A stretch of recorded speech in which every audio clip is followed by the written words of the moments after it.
Nii, tervist kõigile! Alustame siis tänase loenguga. Minu nimi on Meelis Metus, olen mina siis Eesti Pangas rahaekspert, analüütik ja töötan sellises suurepärases osakonnas nagu sularaha ja taristu osakond. Igapäevaselt tegelen siis sularaha ekspertiisidega, koolitustega ja veel mõned väiksemad ülesanded siia kõrvale siis. Ja täna räägime siis kõigepealt uuest teise seeria 10-eurosest pangatähest. Seejärel annan väikse ülevaate võltsingutest, kuidas meil olukord on. Ja kõige lõpuks on siis igal ühel endal võimalus tulla, vaadata, katsuda, kallutada seda uut pangatähte ja võrrelda ka siis vana esimese seeria pangatähega. Läheme siis kohe asja juurde. Kui kellelgi on küsimusi, siis võib sellest julgelt märku anda, et ei pea ootama lõpuni. Miks üldse uued pangatähed? Põhjuseid on õige mitu.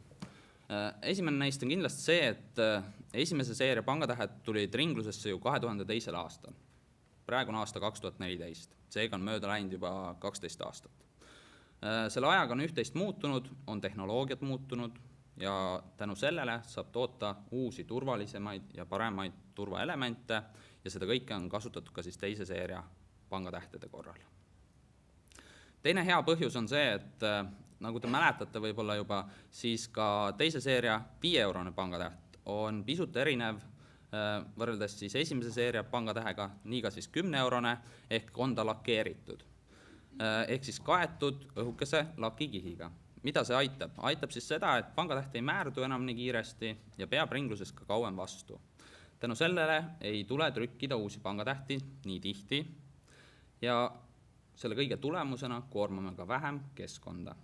Kui nüüd võrrelda, siis on ju eelmine aasta võib-olla kellelgi väga meeles, kes siin ka eelmisel aastal käis, et esimese seeria 5-eurone pangatäht pidas ringluses vastu euroalal keskmiselt, mis te arvate, kui palju? Julgeb keegi pakkuda? Ei julge keegi pakkuda. No ühesõnaga seda aega on võrreldud siis 13 kuuga, mis on tegelikult ju võrdlemisi lühike aeg. Kui me võrdleme 50-eurosega, siis on see kuskil 3,5 aastat, oluliselt pikem aeg. Tänu lakeerimisele peaks pangatähed kauem vastu pidama. Ja eriti oluline on see just väiksemate nominaalide korral, 5 ja 10 eurot. Ja lähme edasi. Kuidas meil see kasutuselevõtt siis peale hakkab? Hakkab ta siis olema nii nagu ka teise seeria 5-eurosega, ehk siis toimub see järk-järgult. Kõigepealt siis hakatakse ringlusesse laskma alates 23. septembrist uusi 10-euroseid. Samal ajal on ringluses ka esimese seeria 10-eurosed, nagu siis ka 5-euroste korral oli. Ja see kuupäev, millal siis ringlusesse tuleb uus 10-eurone, on kõigil ilmselt juba teada, see on 23. september. Eelmine aasta tutvustasime teile teise seeria 5-eurost, 2. mai 2013 oli see aeg. Ja järgmiseks aastaks ootame siis loodetavasti teise seeria 20-eurost pangatähte. Esialgu siis, nagu öeldud, on paralleelne ringlus, mis tähendab seda, et ringluses on ühtemoodi seaduslike maksevahenditena nii esimese seeria kui ka teise seeria pangatähed.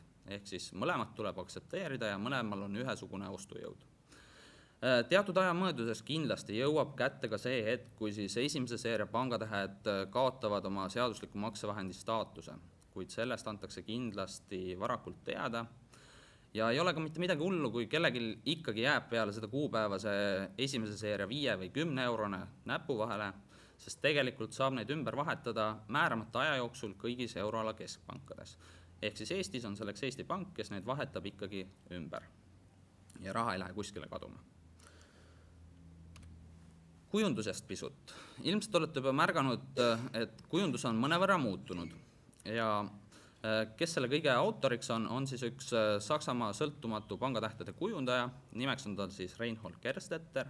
See sama mees on ka meie kroonipangatähtede peal natukene kätt saanud harjutada ja temaatika on endiselt sama, ajastud ja stiilid, ehk siis leiame pangatähe esiküljelt endiselt põhielemendina aknad ja väravad, pangatähe taguküljel endiselt sillad ja kõik need sillad ja väravad on ajastule iseloomulikud, ehk siis 5-euroste korral oli tegemist klassikalises stiilis arhitektuuri elementidega, 10-eurose korral on ikkagi romaani, 20-eurose korral kooti ja nii edasi.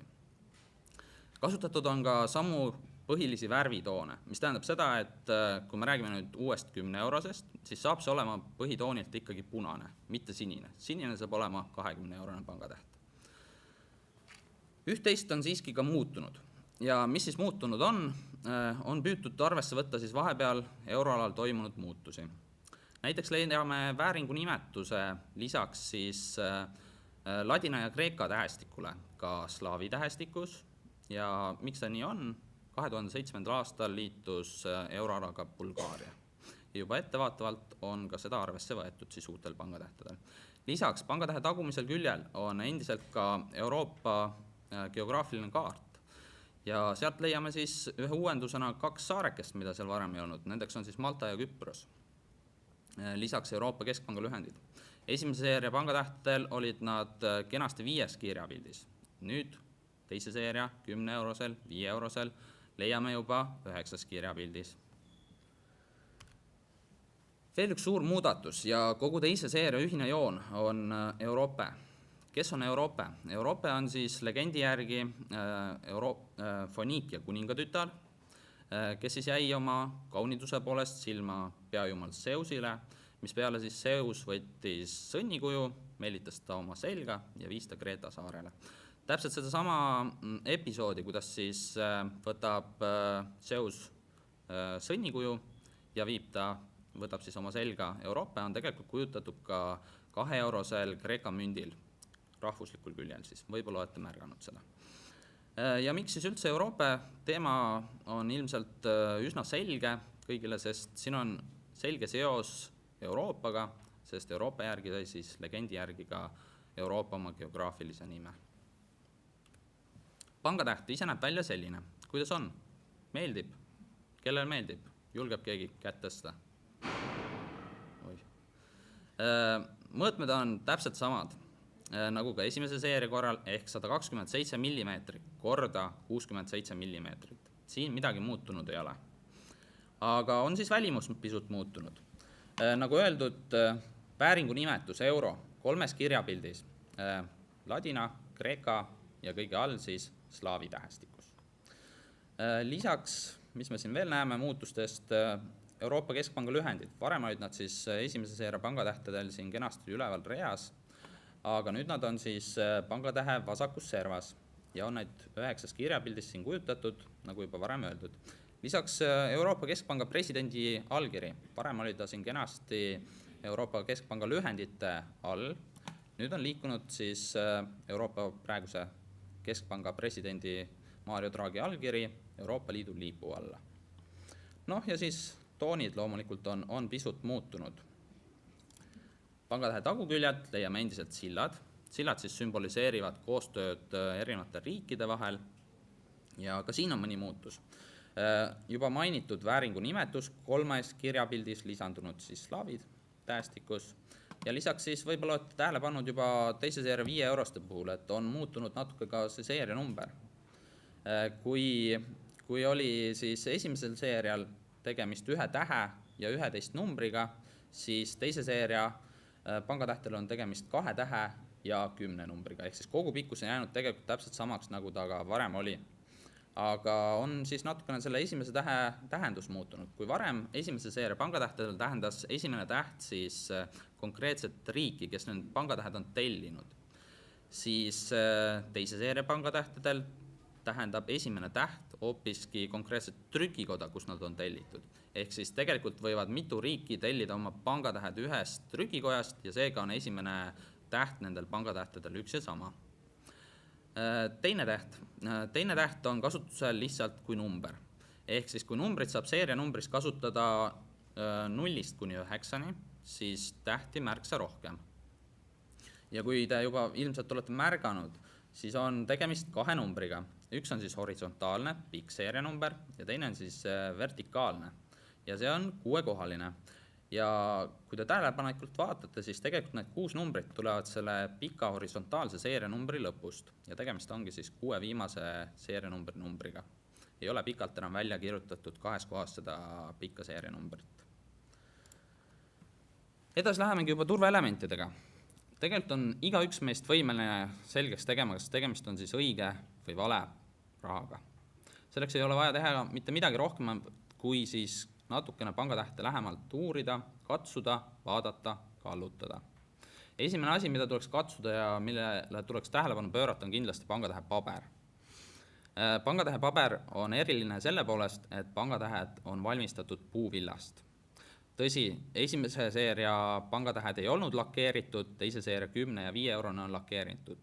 See nüüd muudab natukene seda tekstuuri, on ta mõnevõrra libedam, aga ikkagi see paber on iseenesest tugev ja see krõbin ja krabin, mis siis tekib tema katsumisel, on ka üsna iseloomulik, samamoodi siis paberi üldine tekstuur. Järgmine asi, mida tuleks kindlasti katsuda ja mida on väga lihtne kontrollida, on reljeeftrükk. Rahvusvaheline nimetus selle jaoks on siis Intaglia. Ja kus seda otsida võiks? Võiks siis otsida pangatähe põhimotiivilt esiküljel. Kindlasti on siis lisandunud siia veel selline nimiväärtus, mis on trükitud reljeeftrükis. Ja kõige parem võib-olla on isegi pangatähe nii paremas kui vasakus servas on sellised lühikesed reljeefsed jooned. Väga sarnased siis teise seeria 5 eurosega. Abiks kindlasti vaegnägijatele ja ka teistele, kes kontrollivad pangatähe õigsust. Ei ole vaja teha mitte midagi muud, kui sõrmega lihtsalt üle libistada reljeeftrükist ja te tunnete, kas on seal seda reljeeftrükki või ei ole. Ei ole enam siis sellist trapetsikujulist elementi siin pangatähe ülaosas, mis siis oli esimese seeria pangatähtedel, aga on siis lisandunud siia selline nimiväärtus, ehk siis antud juhul on see number 10 trükitud reljeeftrükis ja kontrollida sõrmega üle libistades või siis küünega, kuidas kellegile rohkem meeldib ja kes kuidas moodi paremini tunneb seda reljeeftrükki. Siin on siis üks pilt sellest reljeeftrükist, et mida siin püütakse näidata on see, et see trükk on ikkagi paberipinnast kõrgem ja kuidas seda saavutatakse? Saavutatakse siis spetsiaalse ikkagi tehnika abil ja spetsiaalse värvi vahel abil. Ei ole seda kasutatud miskit tavalist värvi, vaid kõik on spetsiaalselt reljeeftrüki jaoks. Vaata, järgmine asi on siis tuleks pangatähte vaadata ja kui me räägime nüüd turvaelementidest, siis peaks pangatähte vaatama vastu valgust. Ja mida me seal näha võiks ja võiksime otsida, esimene asi kindlasti portree vesimärk. Teine asi, turvaniit. Portree vesimärk, miks ta nimi on portree vesimärk, saate ilmselt kohe ka siin pildilt aru. Tegemist on siis portree vesimärgiga sellepärast, et portreel on kasutatud siis Euroopa pilti. Lisandub siia veel ka siis akna või värava kujutis Euroopast paremale poole ja lisaks siin üleval on siis nimiväärtus. Varem oli siis esimese seeria pangatähtedel lihtsalt põhielement kujutatud vesimärgil ja pangatähe all siin selle alaosas siis vesimärgil oli kujutatud ka siis nimiväärtus. Vesimärk on ühtemoodi nähtav mõlemalt poolt pangatähte. Kui te vaatate esimest külge või tagumist külge vastu valgust, siis vesimärk on alati ühesugune. Alati üleminekud on sujuvad, ei ole nad sellised järsud. Ja kuidas nüüd kontrollida seda vesimärki? Kõige lihtsam on teha seda selle samase nimiväärtuse, ehk siis antud juhul number 10-ga. Ja mida siis teha tuleks? Tuleks vaadata esmalt vesimärki vastu valgust. Number 10 paistab kena heledana, ehk siis valgus paistab sealt läbi, pangatähe paber on sealt mõnevõrra õhem. Ja kui me paneme nüüd selle pangatähe miskisugusele tumedale taustale või teinekord aitab ka sellest, kui me paneme lihtsalt oma sõrme sinna taha, siis tegelikult muutub see number 10 selliseks tumedaks. Ehk siis mida tähendab see kõik? See tähendab seda, et tume taust kumab läbi sealt. Kui me räägime nüüd võltsingutest, siis enamasti kui üldse on vesimärki püütud jäljendada, siis mida võltsijad teevad? Võltsijad lihtsalt trükivad selle sinna pangatähele. Ja sellisel juhul sellist muutust kindlasti ei toimu. Enamasti kasutatakse siis erinevaid värve ja enamasti on see siis ühele küljel trükitud, mis tähendab seda, et ka ühel küljel on ta paremini näha, teisel halvemini. Plus tihtilugu võib juhtuda ka selline asi, et ei pea vaatama üldse vastu valgust seda vesimärki, vaid on ka seda näha lihtsalt niisama, kui see pangatäht on laua peal, näiteks. Turvaniit, vana tuttav turvaelement. Kus see turvaniit siis asub? Asub pangatähe enam-vähem keskosas, mitte nüüd täpselt keskel, aga enam-vähem keskkohas ja on ta lõimitud siis pangatähe paberi sisse. Ja on ta seal füüsiliselt, ei ole ta kuidagi peale joonistatud, kleebitud ega trükitud, vaid on siis füüsiliselt seal sees. Lisaks Võib-olla olete märganud ka juba esimese seeria pangatähtedelt on kasutatud turvaniidil mikrotrükki. Ja teise seeria 10 euroselt leiame siis mikrotrükis eurovääringu ja nimiväärtuse.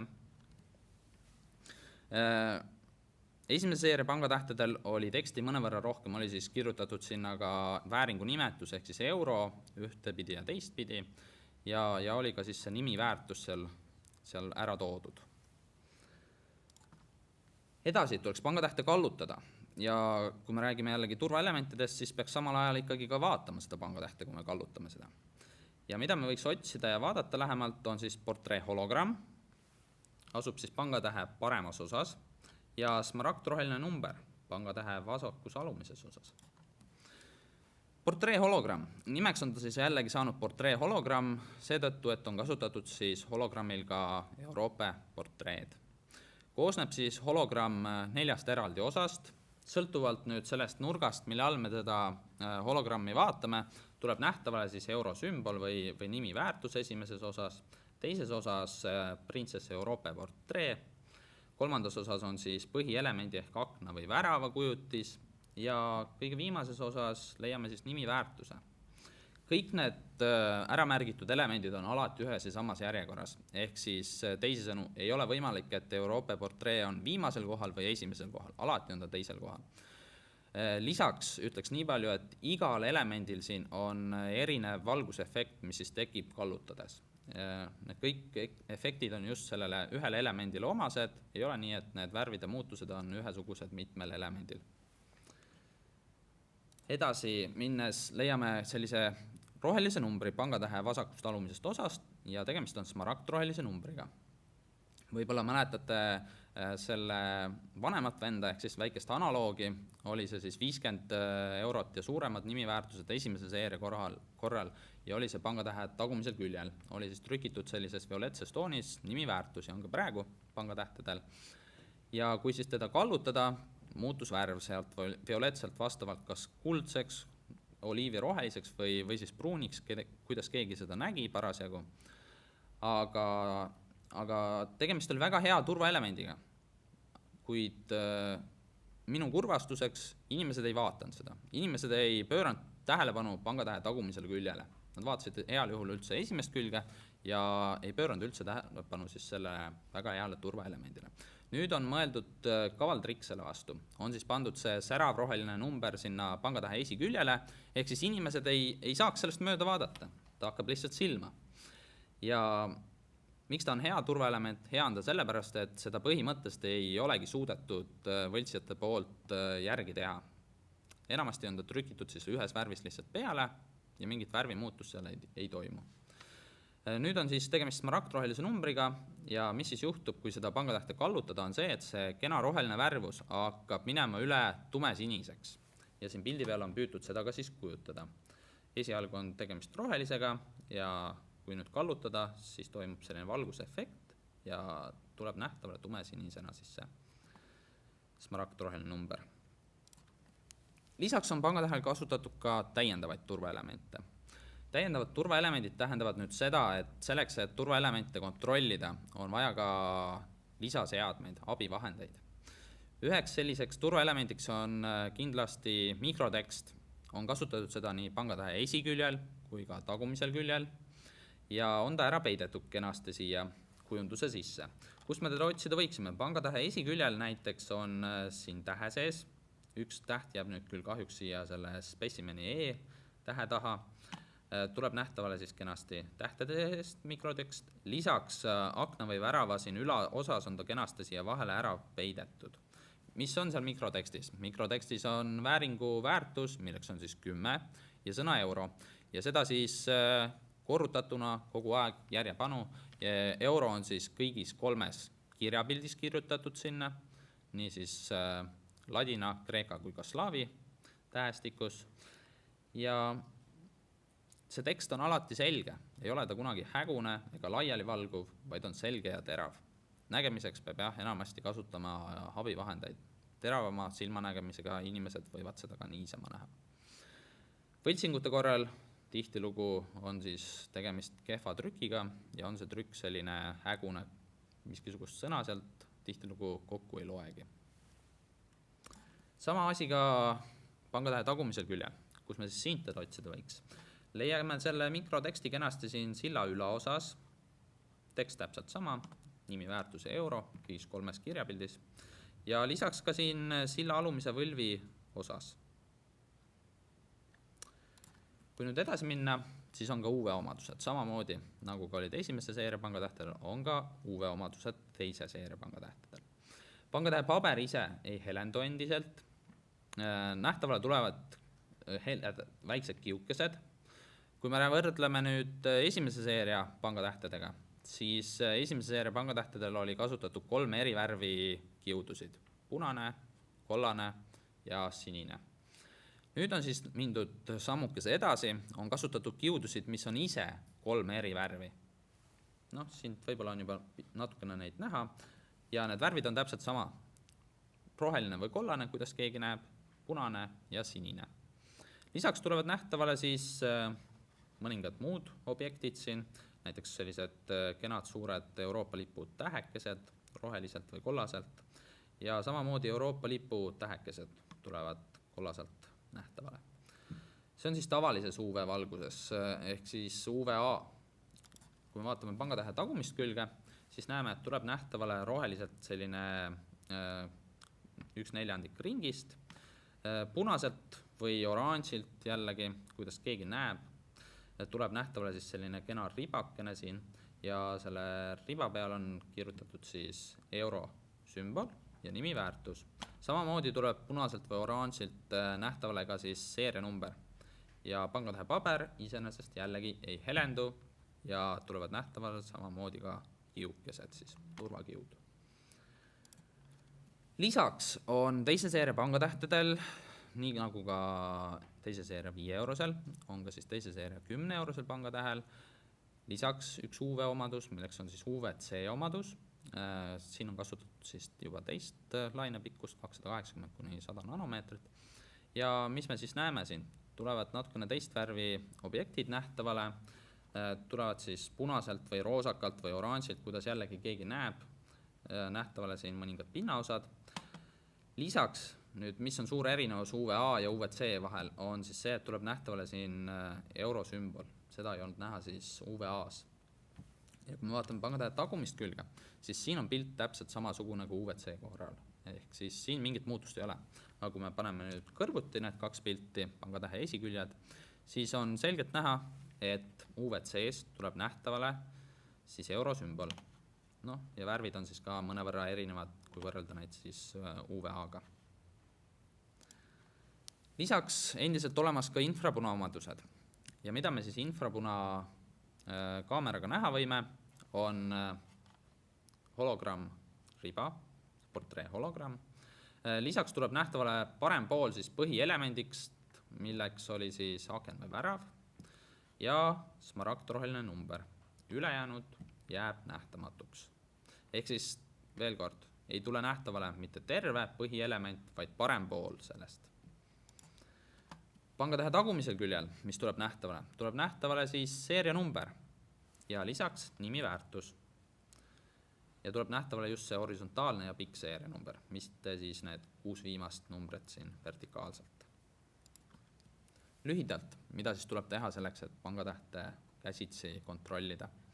Tuleb pangatähte katsuda, otsida reljeefseid jooni, nimi, väärtust võiks sõrmedega katsuda, samamoodi põhimotiivi ja Euroopa Keskpanga lühendid.